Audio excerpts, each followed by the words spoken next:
Welcome back. On this episode, we are talking all about personal goals. Last episode, we talked all about business goals, and so we are shifting a little bit. And so if you are in the position of wanting to set some personal goals and you're not really sure how to get started or what is a personal goal and what is a business goal, then keep on listening. You are listening to What I Know For Sure, the podcast, where we talk about hard truths in business, life, and manage to create an impactful community of learning, growth, and positive humans loving on each other. I'm your host, Kallai, entrepreneur, fractional COO, and podcaster.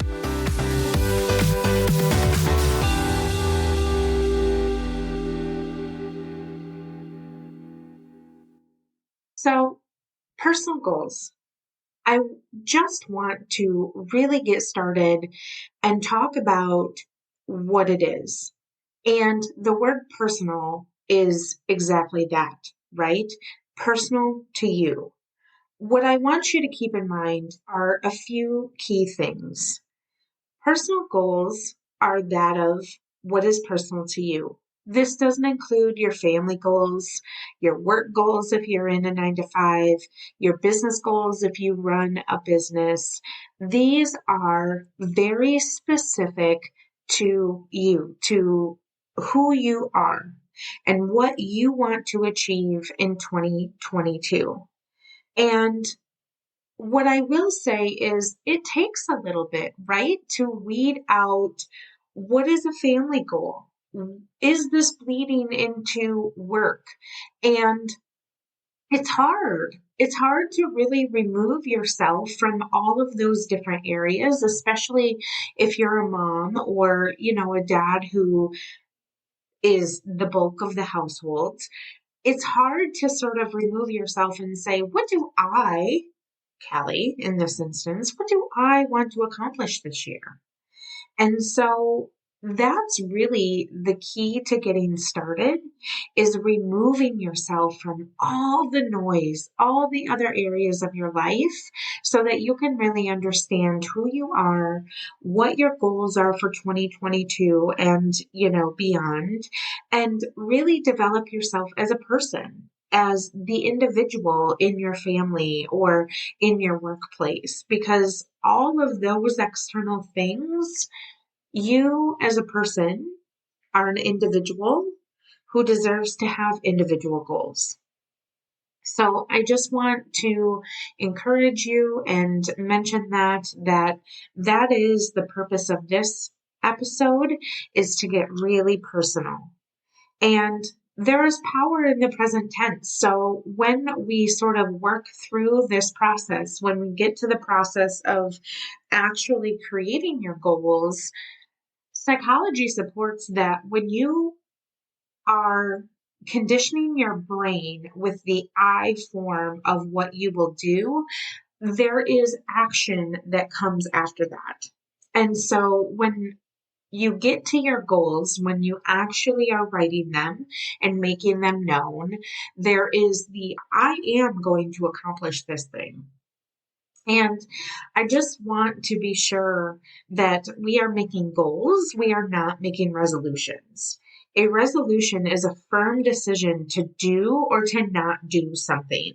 And while your goals that you're writing out on the paper will be firm, right? Because you're convincing that you're going to do that.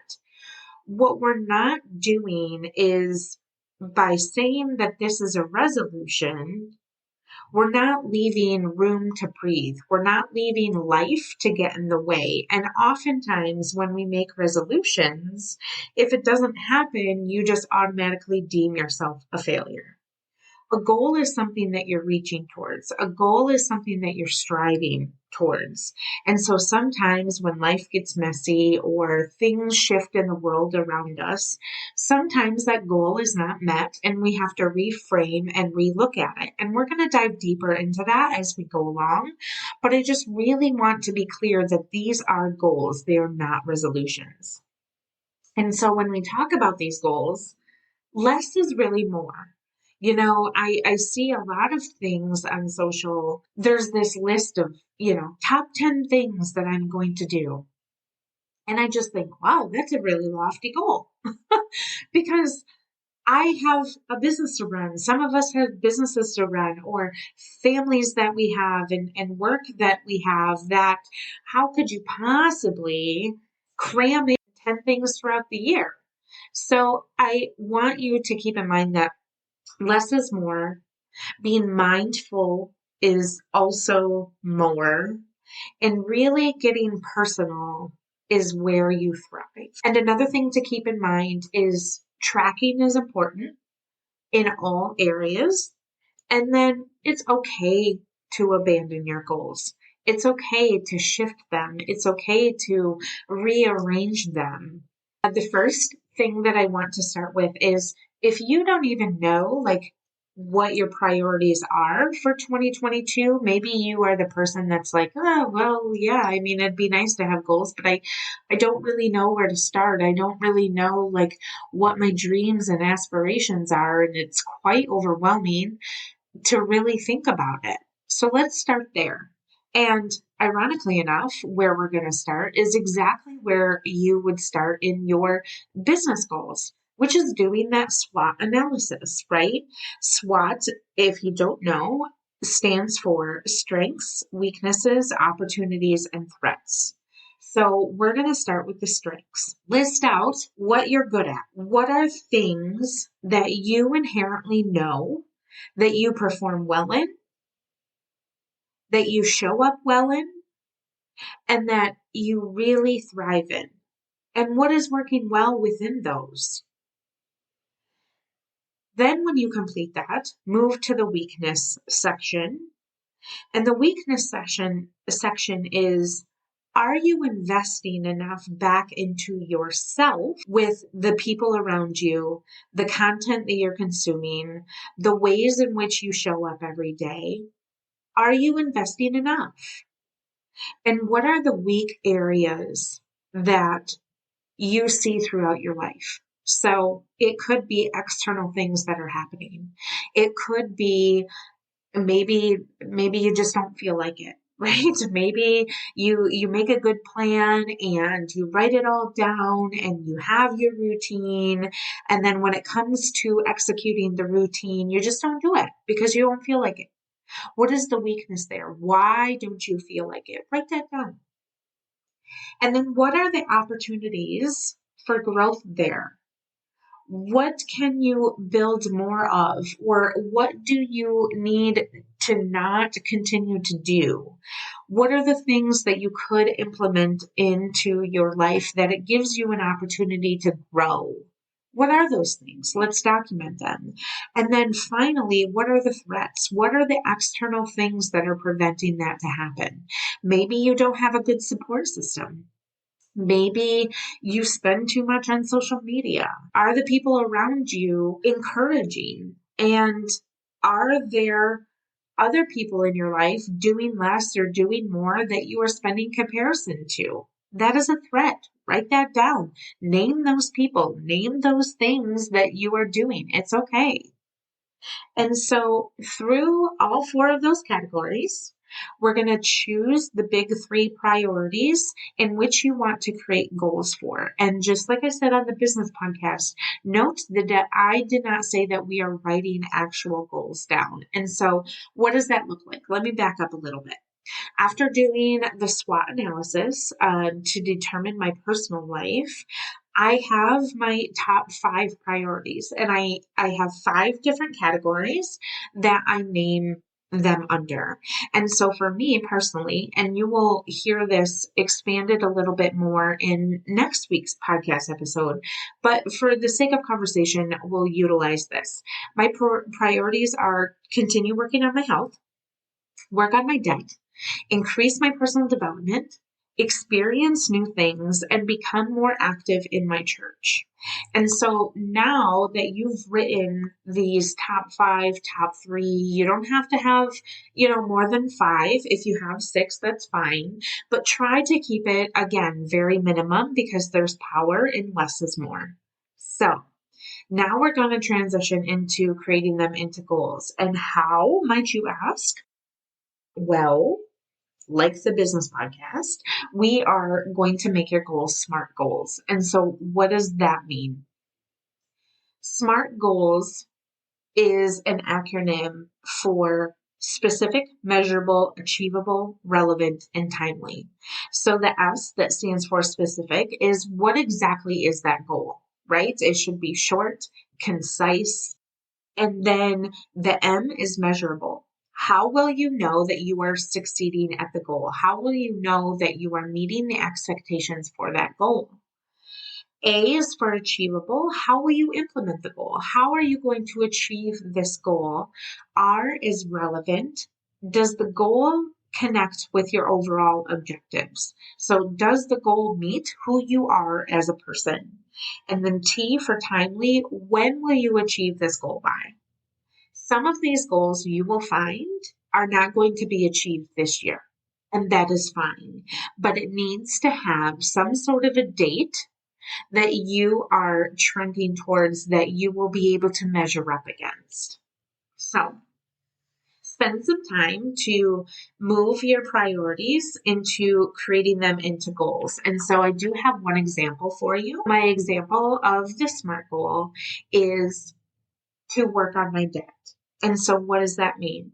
The S for specific, what exactly am I going to do is pay off my consumer debt plus $5,000 on my student loan debt, which is about $10,000 by December of 2022.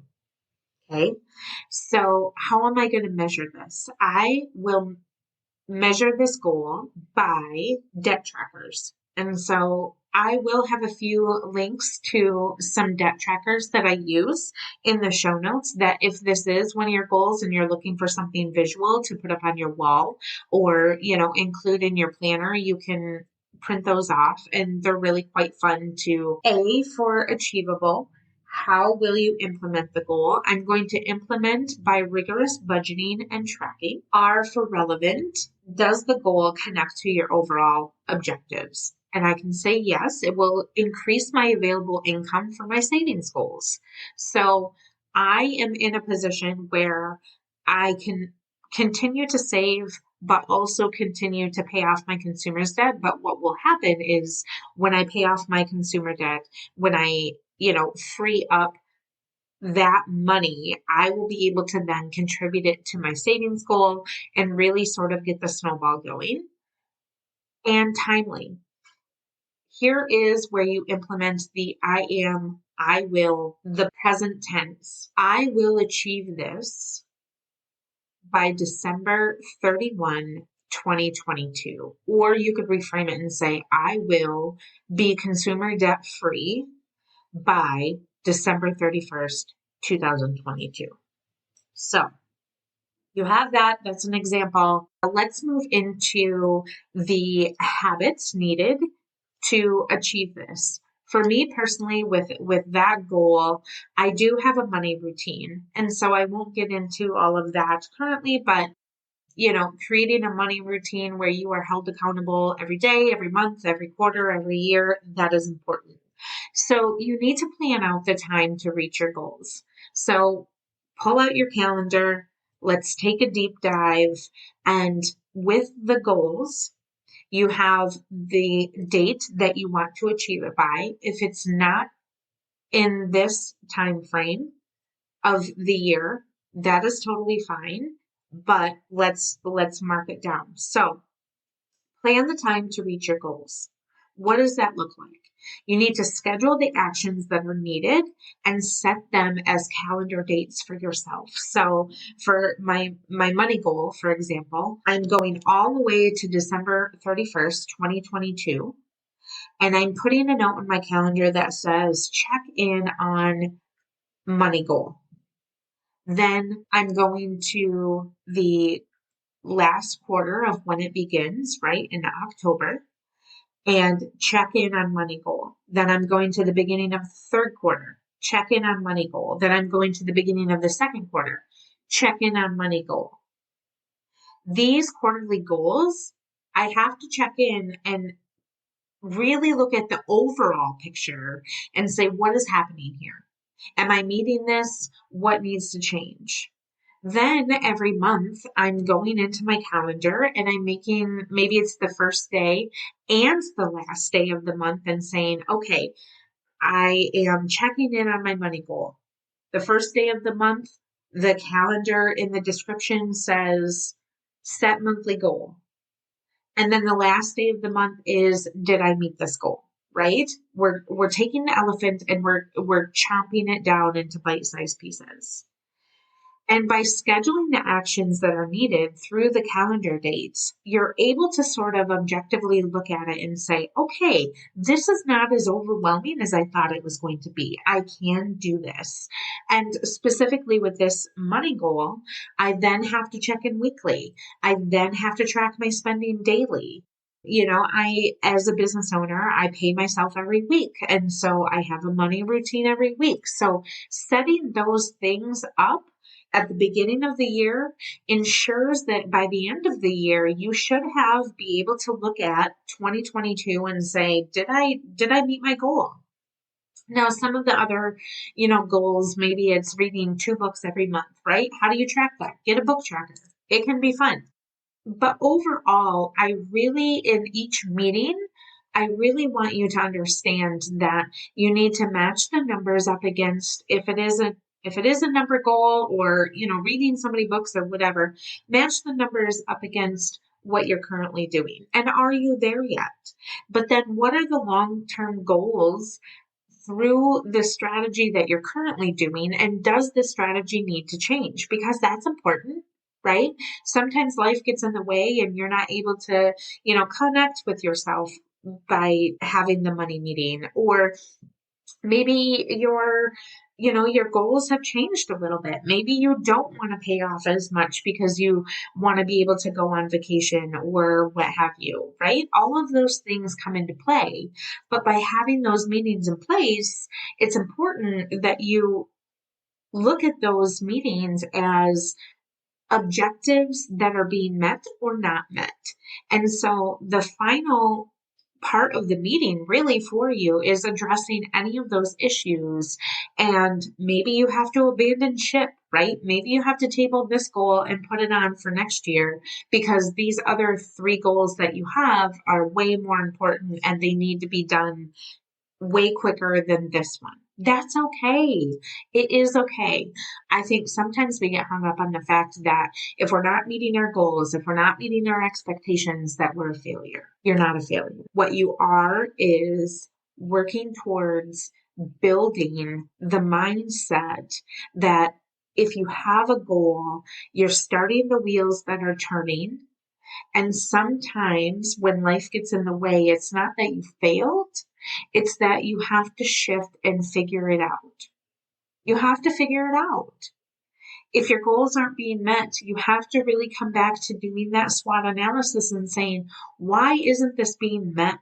What are the threats? What are the weaknesses that I'm experiencing? But then also, what are the strengths within that to create the opportunities for different or increased growth?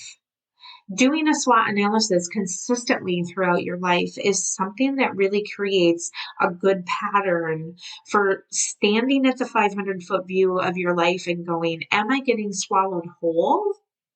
Or can I come out of this? Putting your thinking pattern into a positive space of objection rather than rejection is super, super important to growing as an individual. So I just want to encourage you to keep the SWOT analysis next to you and consistently match it against whatever your goals are. But fundamentally, your goals have to be personal to you. And I would encourage you to make them visible. It may seem silly, right, to go get construction paper or go get a big, huge Post-it note or whatever and write out your goals, but visibly seeing them every day makes sure that you are keeping the eye on the prize. But then also making them accountably visible. I talked a little bit about the goal trackers for the debt and, making those as part of how I'm measuring my progress. That's important too. Having those goals. Maybe it's a habit tracker. Maybe it's, some other sort of thing on your phone that you can track and make sure. But you have to make the accountability visible to you because otherwise you get lost in the day to day, the everyday, mundane things that you're doing. And by the time you get to the end of the year, when everybody's talking about goals again, you're like, oh, yeah, I think I remember making some of those, but I'm not quite sure. And then you pull up the list that you had when you started and you're like, none of those really got met because I was too busy in everything else and I didn't take time for myself.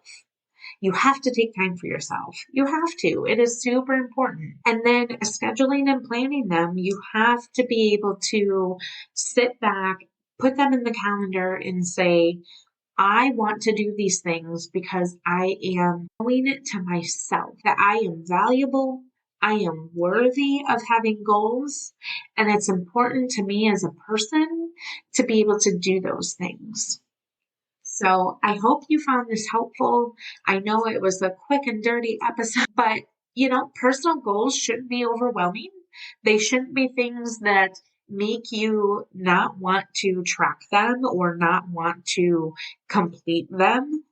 Find what you're passionate about. And if you don't know what you're passionate about, I would encourage you to maybe go get a personal coach or maybe, start journaling and really uncovering what it is that you, the listener, wants to accomplish in their life outside of all the noise of whatever else you're doing.